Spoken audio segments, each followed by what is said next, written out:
Sorry ఎందుకమ్మా? పొరపాటున మిమ్మల్ని డాడీ అనేసాను కదా. నువ్వు అలా పిలుస్తూ ఉంటే నా మనసుకి చాలా సంతోషంగా ఉంది. రాజా ఇప్పుడేదో ప్లాన్ లో ఉన్నాడని అర్థమవుతుంది. వాట్? ఏదైనా ఫ్యాక్టరీ పెడుతున్నాడేమో. పెట్టకూడదు దీన్ని. కాపాడరా బాబోయ్! నాయను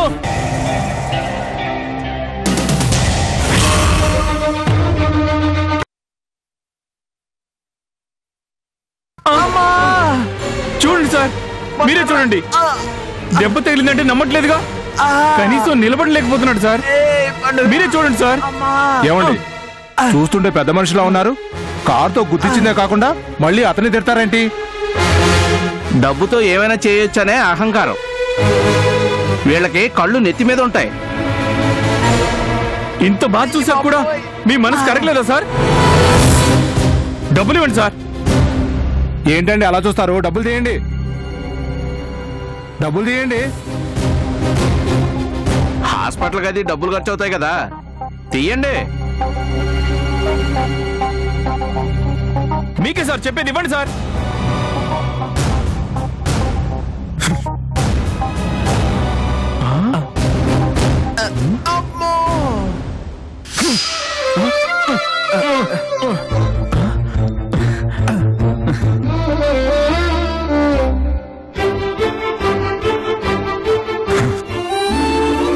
Idiots.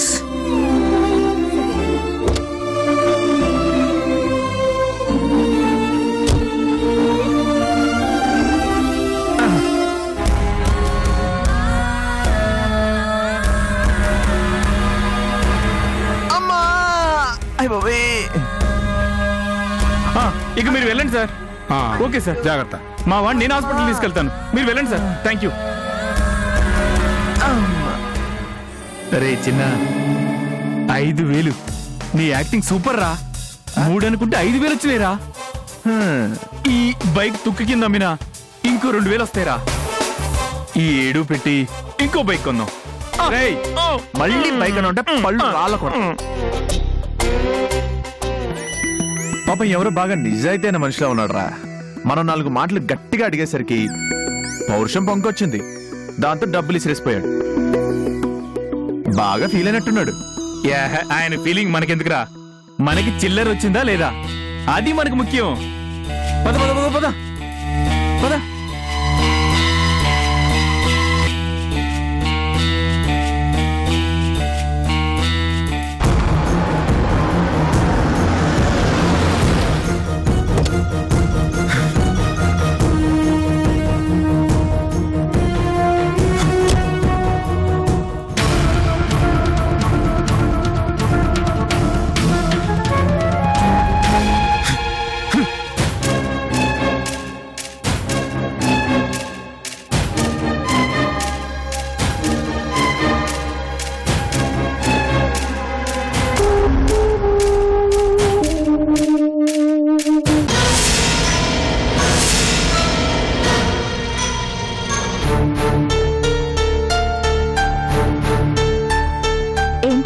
తలనొప్పిగా ఉందా?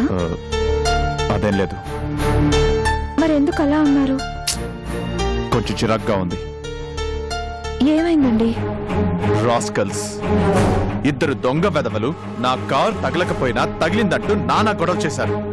Bloody cheaters. డబ్బుల కోసం ఎలాంటి పనులు చేస్తున్నారు? ఎవరండి? ఎవరు వాళ్ళు? ఎవరో తెలీదు. ఒక ఆఫీస్ దగ్గర కార్ రివర్స్ చేస్తుంటే వెనక నుంచి బైక్ తగిలింది అంటూ గొడవ చేశారు. బైక్ తగిలితే నాకు తెలుస్తుంది కదా. నా కార్కి చిన్న స్క్రాచ్ కూడా కాలేదు, వాడికి మాత్రం కార్ తగిలిందంట. ఒకటితే ఏకంగా కాలే విరిగిపోయిందంటూ యాక్ట్ చేశాడు. చుట్టూ జనాల్ని చేర్చి నాన్న రభస చేశాడు. అవునా? మరి ఏం చేశారు? చిరాకు వేసింది. వాళ్ళ మొహాన డబ్బు పడేసి వచ్చాను. ఎందుకు ఇచ్చారండి? ఏ తప్పు చేయకుండా మీరు వాళ్ళకెందుకు ఇవ్వాలి? అలా చేస్తే నేను ఒప్పుకున్నట్లేగా. అసలు అలాంటి వాళ్ళని మీరు ఎలా వదిలేశారు? పట్టుకుని 4 తన్నాల్సింది, లేదంటే పోలీస్ కంప్లైంట్ ఇవ్వాల్సింది. వాళ్ళని నేనే కొడదామని చూశాను అమృత. కానీ ఎందుకో వాడి మొహం చూశాక కొట్టలేకపోయాను. ఒక క్షణం వాణ్ణి ఎక్కడో చూసినట్టు అనిపించింది. ఎందుకో తెలియకుండానే ఆగిపోయాను అమృత. షా! వాళ్ళతో మాట్లాడితే కూడా వేస్ట్ అనిపించి ఆ డబ్బు తీసి వాళ్ళ మొహాన కొట్టొచ్చాను. అక్కడే మీరు తప్పు చేశారు. ఈ రోజు మీరు డబ్బులు ఇవ్వటం చూశాక వాళ్ళు రోజు ఇదే ప్రోగ్రాం పెట్టుకుంటారు. కనిపించిన ప్రతి ఒక్కరితోనూ ఇలాగే చేసి డబ్బులు కొట్టేస్తారు. మనంతట మనం అలాంటి చర్యను ప్రోత్సహించకూడదండి. కష్టం చేసే వాళ్లకు 10,000 ఇచ్చినా పర్వాలేదు, కానీ అలాంటి వాళ్ళకి 10 రూపాయలు ఇవ్వటం కూడా తప్పేనండి. నాకు అలాంటి వాళ్ళని ఎంకరేజ్ చెయ్యాలి అని అనిపించదు అమృత. కానీ ఎందుకో తెలీదు, వాడి మోహన్ చూడగానే ఆగిపోయాను. ఏదో శక్తి నన్ను ఆ క్షణం ఆపింది. వాణ్ణి చూస్తుంటే నన్ను నేను చూసుకుంటున్నట్టు అనిపించింది. ఒకప్పుడు నేను వాడి వయసులో రౌడీగా తిరిగాను కదా, అది గుర్తుకొచ్చిందేమో. వెంటనే డబ్బులిచ్చి వచ్చేసాను. సర్లేండి, వదిలేయండి. ఇంకోసారి మళ్ళీ వాళ్ళు కనిపిస్తే మాత్రం ఊరికే వదిలిపెట్టకండి. ముందు మీరు రిలాక్స్ అవ్వండి.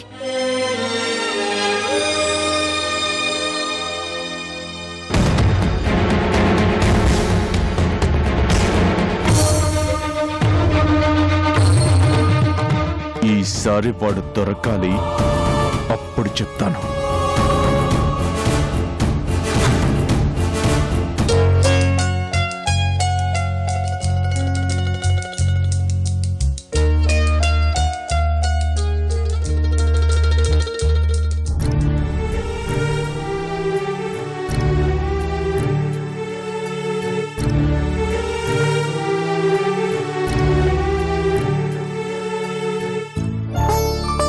డాడీ, ముందు టానిక్ తాగండి. టానిక్ ఎందుకమ్మా?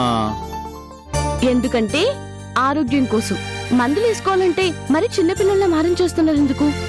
చెప్పాను కదమ్మా, పొద్దస్తమానం ఇలా మందులు మింగాలి అంటే నాకు మహా చిరాకు.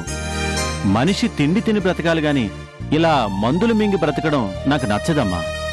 అలా అనుకుంటే డాక్టర్లు ఎలా బతకాలి, మరంటే నర్సులు ఎలా బతకాలి, మందుల షాపులు ఎలా బతకాలి? ఇదిగోండి. ఈ టానిక్ అంటే ఓ మంచి పాయసం చేసి పెట్టరాదు? నాకు పాయసం అంటే చాలా ఇష్టం అమ్మా.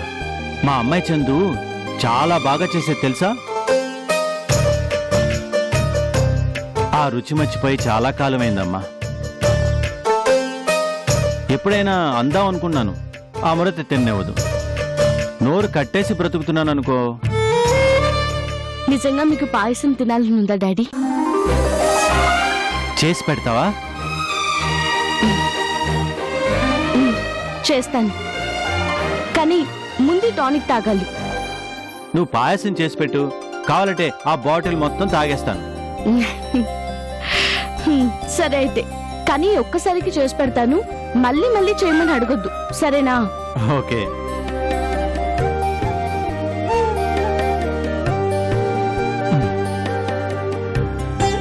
మరి పాయసం 10 నిమిషాల్లో చేస్తాను, ఉండండి. అమ్మయ్యా, ఇన్నాటికి నా మనసును అర్థం చేసుకునే మనిషి దొరికింది. పాయసం తిని ఎంతకాలమైందో.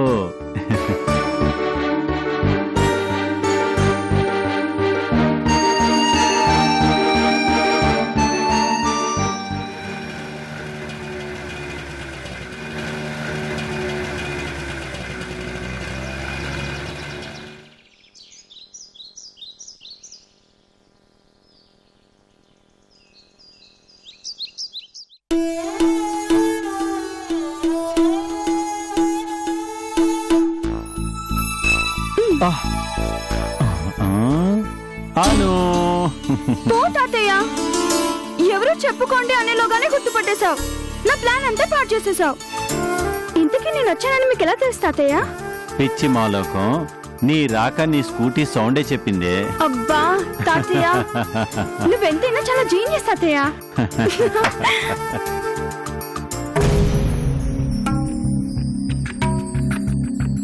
తాతయ్య, ఈవిడెవరు?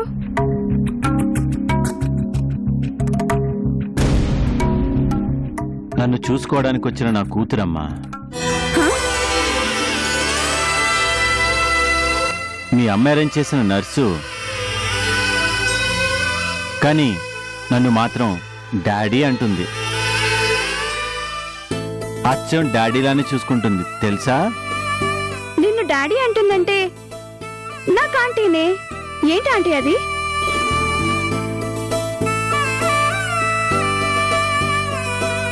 పాయసం. పాయసమా? తాతయ్య వసే, నీకు దండం పెడతానే, మీ అమ్మకి చెప్పకు.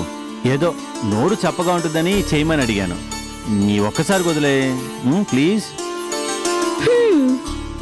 పాయసం అంటే నాకు ఇష్టం కాబట్టి ఈ ఒక్కసారికి నా వాటా నేను తీసుకుని వదిలేస్తున్నాను. ఇలా ఇవ్వండి ఆంటీ.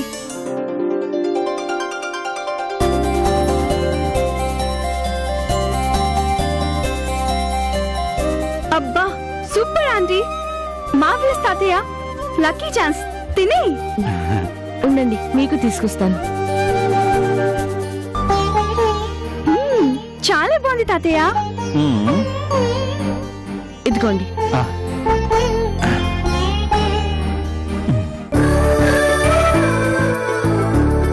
అమ్మా కరుణ, అద్భుతం అమ్మా. నన్ను డాడీ అని పిలిచినందుకు నా కూతురు చందుని మరిపించావనుకో. అంత అద్భుతంగా చేసావు పాయసాన్ని. ఆహాహా.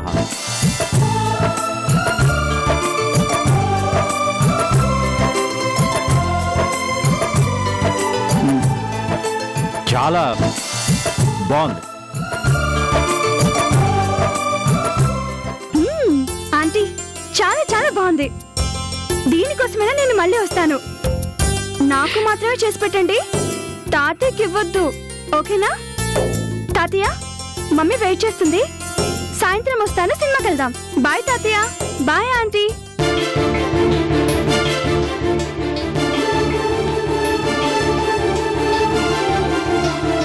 ఏంటమ్మా మెరుపులా వచ్చి హడావడి చేసి వెళ్తుంది ఎవరని చూస్తున్నావా? నా మనవరాలమ్మా, రాజా ముద్దుల కూతురు అను. అవునా? నా కూతురు చనిపోయేనాటికి గర్భవతి అని తెలిసిందమ్మా.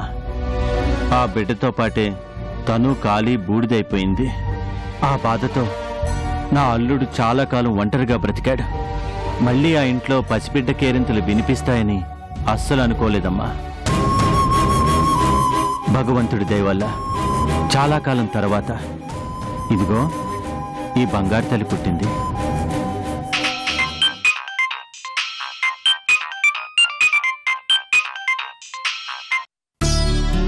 హలో, చెప్పమ్మా అమృత. అను వచ్చిందమ్మా. వచ్చి వెంటనే బయలుదేరింది. ఇప్పుడే కాసేపట్లో వచ్చేస్తుందిలే. నేనా? టాబ్లెట్లు వేసుకున్నాను, టానిక్ వేసుకున్నాను. కరుణ ఉందిగా, ఇక నువ్వు అడగాల్సిన పనే లేదు. అలాగలాగే ఉంటాను. అమృత అమ్మా, నేనంటే ఎంత ప్రేమో.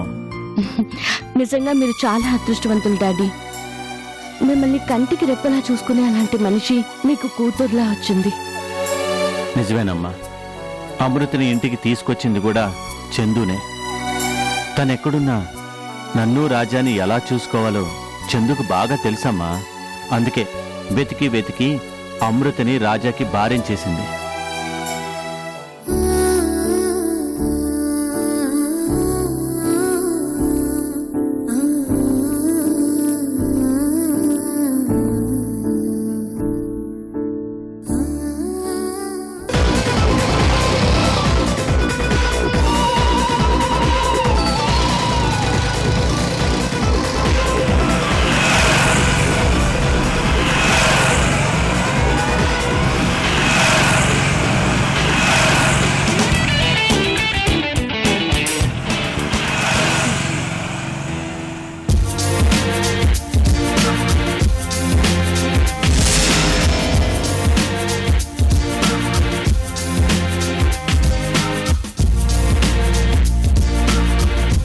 ధీరజ్, ఏంట్రా స్పీడు? రే, మనం బైక్ నడిపితే మినిమం 120 టచ్ కావాలరా, లేకపోతే థ్రిల్లే ఉండదు.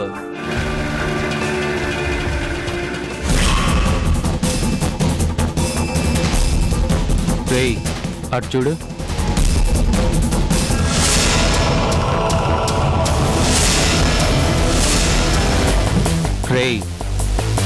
ఇప్పటిదాకా స్పీడ్లో ఉన్న మజా చూశారు.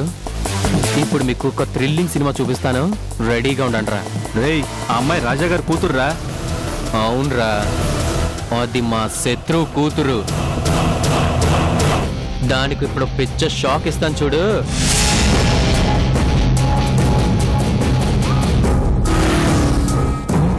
ఒరే వద్దురా, ఏమన్నా అయితే గొడవలు అవుతాయిరా. గొడవలు కావాలనే కదరా, నువ్వు అలా చూస్తూ ఉండు, షాక్ ఎలా ఉంటుందో చూపిస్తా.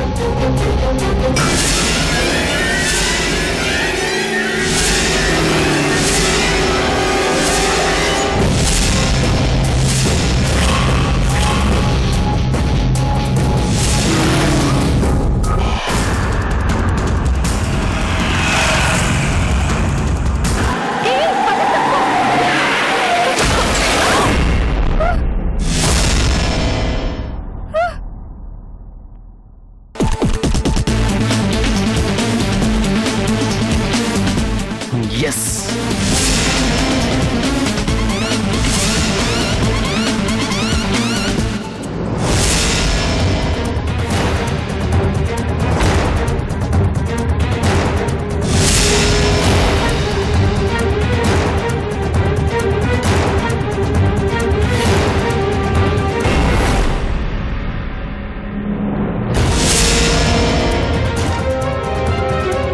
తప్పండి.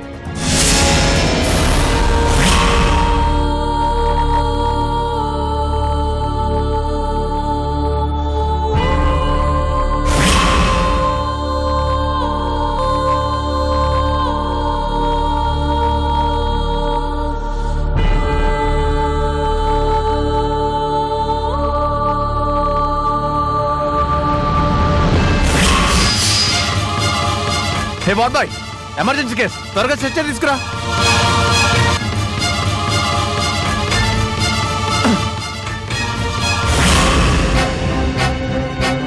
డాక్టర్ గారు, డాక్టర్!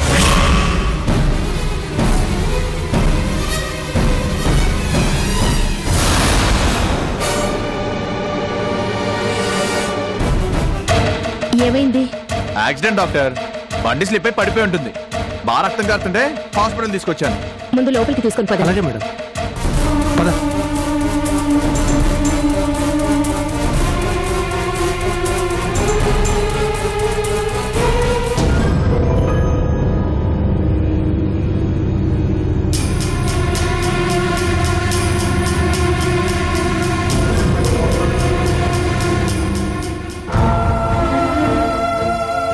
అరే, ఈ ఫోన్ తందే కదూ. సరే, కాసేపు ఉండెళ్దాం.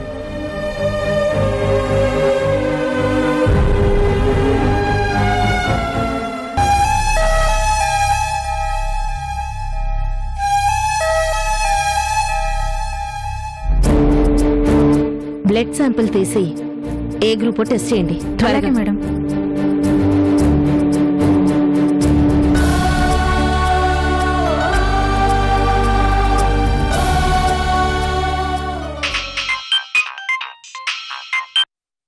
హలో హలో, ఎవరు మాట్లాడేది?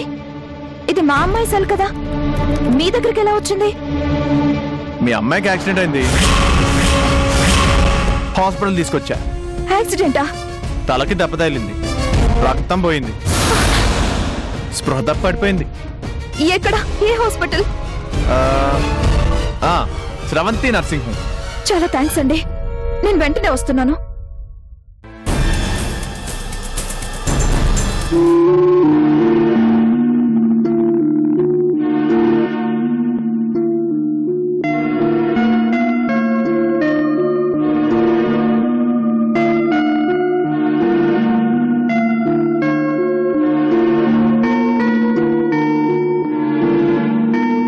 ఏ గ్రూప్? B negative madam.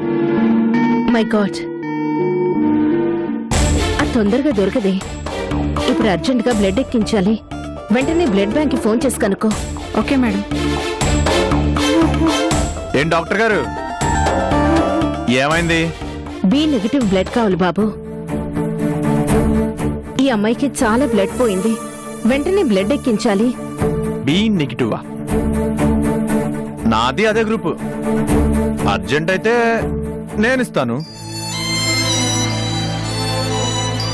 అవునా సిస్టర్, వెంటనే ఇతనికి టెస్ట్లు చేయించి బ్లడ్ ఎక్కించడానికి ఏర్పాట్లు చేయండి. వెళ్ళి. Okay madam.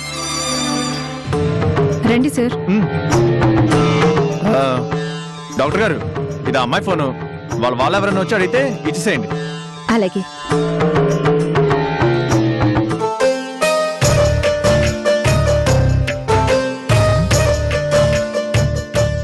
పిడికిలు బిగించండి సార్.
కరుణ, ఎమర్జెన్సీ వార్డులో యాక్సిడెంట్ కేసు ఒకటి వచ్చింది. నువ్వు వెళ్ళి అటెండ్ అవ్వు. బ్లడ్ డొనేట్ చేయడానికి కూడా ఓ వ్యక్తి ముందుకొచ్చాడు. నువ్వు వెళ్ళి కొంచెం దగ్గర ఉండి చూసుకో. అలాగే డాక్టర్.